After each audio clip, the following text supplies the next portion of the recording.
बिस्मिल्लाहिर्रहमानिर्रहीम। इब्तिदा है रब्बे जलील के बरकत नाम से जो दिलों के भेद खूब जानता है। मैं हूं आतिफ आरिफ और आप देख रहे हैं मेरा फेसबुक और यूट्यूब चैनल। नाज़रीन, आज सबसे पहले तो बात करेंगे कि अवाम पर मज़ीद बम गिराने की तैयारियां हैं और परेशानियां ही परेशानियां अवाम के लिए हैं। बिजली के बाद गैस की कीमतों में इजाफे की तैयारियां हैं। ये इम्पोर्टेड हुकूमत जाते जाते, मैंने पिछले वीलॉग में बताया था, वो हाल करके जाएंगे कि जिसका आप तसव्वुर नहीं कर सकते। अब इनका प्रोग्राम है कि ज़राए वजारत तवानाई के मुताबिक oil and gas regulatory authority OGRA को बता दिया गया है कि गैस की कीमतों पर वर्किंग जारी है और इसमें इजाफे की तैयारियां की जा रही हैं। अब ज़हनी तौर पर आवाम को तैयार हो जाना चाहिए कि जितना कचूमर हो सकता है ये जाते जाते निकाल कर जाएंगे और ये पड़ेगा आने वाली निगरान हुकूमत पर।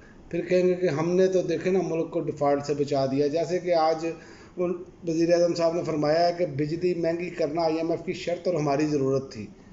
ये शर्त सिर्फ गरीब आदमी पर ही क्यों ज़रूरी थी?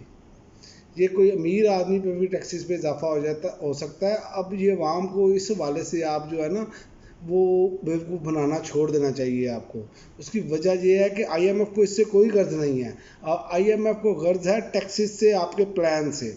कैसे आप अपना प्लान पे अमल दरामद करके उनको किस्तों की अदायगी कर सकते हैं।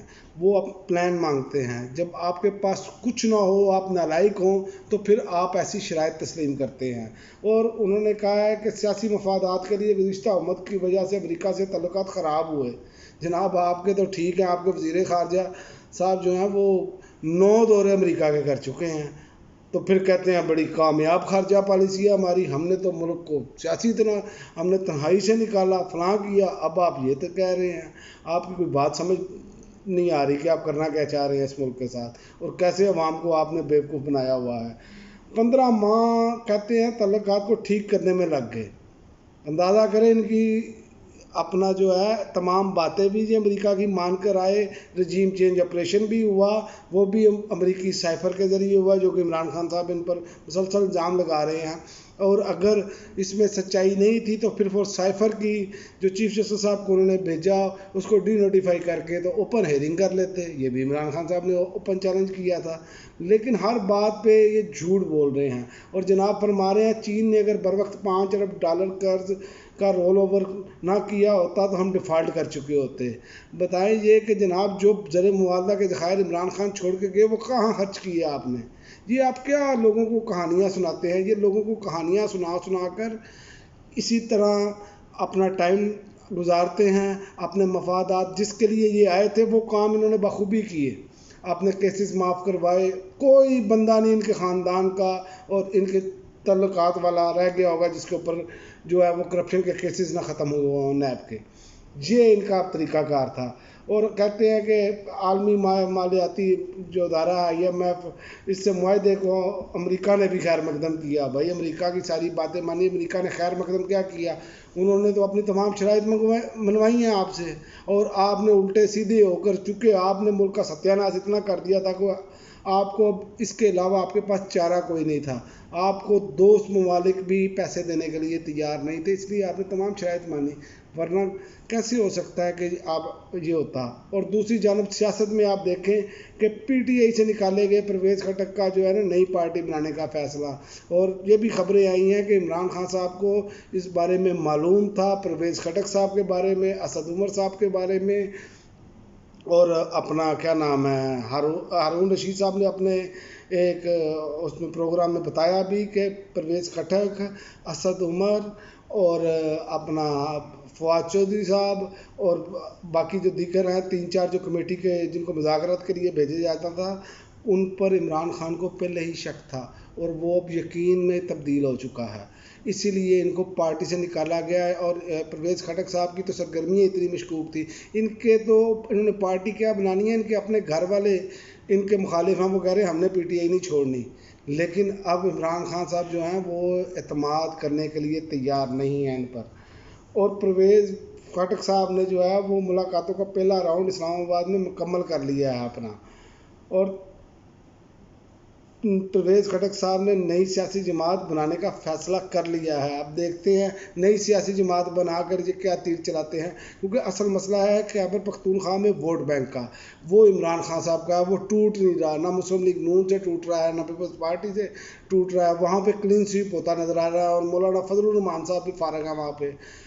وہ سارے ووٹ جو ہیں وہ مدرسے کے بچوں کے نہیں ہوتے جن کو آپ ورگلا کر لے جائیں اور کہیں کہ ووٹ ڈال دیں. جیسے آپ کہتے ہیں کہ ہم اسلام کی خدمت کرنے کے لیے جا رہے ہیں اور اسلام کے لیے جا رہے ہیں، وہ وہاں پر یہ صورتحال ہر جگہ پہ نہیں ہو سکتی. یہ گنے چنے لوگ ہوتے ہیں جو آپ کی باتوں میں آتے ہیں.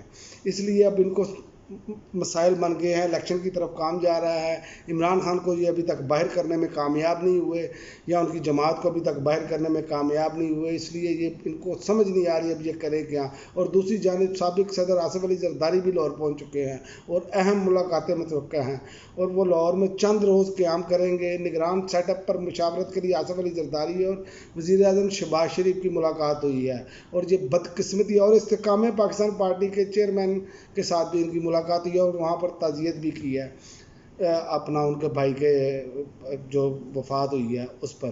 لیکن دیکھیں بدقسمتی دیکھیں اس ملک کی کہ ملک کی سب سے بڑی جماعت تحریک انصاف، اس کے ساتھ کوئی مشاورت نہیں، اپنی مرضی کے امپائر، تھرڈ امپائر، سب کچھ اپنی مرضی کا. یہ عمران خان صاحب نے بالکل صحیح کہا اور یہ سچ ثابت کر کے دکھا رہے ہیں. پھر کہہ رہے ہیں قوم عمران خان صاحب کے ساتھ کیوں کھڑی ہے. قوم اسی وجہ سے عمران خان صاحب کے ساتھ کھڑی ہے کہ یہ سب ملے ہوئے ہیں اور یہ صرف کھانے کے لیے بندر بانٹ کرتے ہیں. اس ملک کو لوٹا اور نوچا جا رہا ہے، لیکن سمجھ نہیں آ رہی. اور دوسری جانب آپ دیکھیں نواز شریف اور فضل الرحمان کے درمیان بھی رابطہ ہوا ہے، اور نگران وزیر اعظم کے ناموں پر مشاورت کی جا رہی ہے، مرضی کی فیلڈنگ سیٹ کی جا رہی ہے. لیکن اس کے باوجود شکست ان کا مقدر بنے گی. عمران خان اور تحریک انصاف الیکشن لڑتے ہیں، جو مرضی کر لیں، ان کے پاس کوئی چارہ نہیں ہے.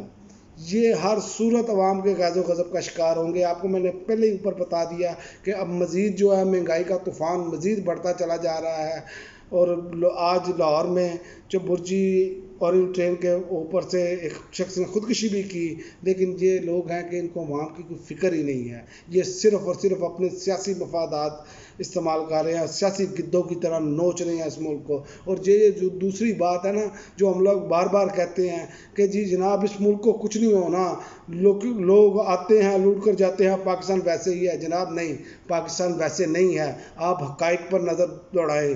یہ جو آپ کو لالی پاپ جو لوگ دیتے ہیں نا آ کر کہ پاکستان کو کچھ نہیں ہونا، پاکستان کا آپ دیکھیں کہ پاکستان کا حشر کیا کر دیا ہم نے، کہ ہم کتنے مقروض ہو چکے ہیں اور یہ کتنے مالدار ہو چکے ہیں. یہ آپ کے سامنے ہے.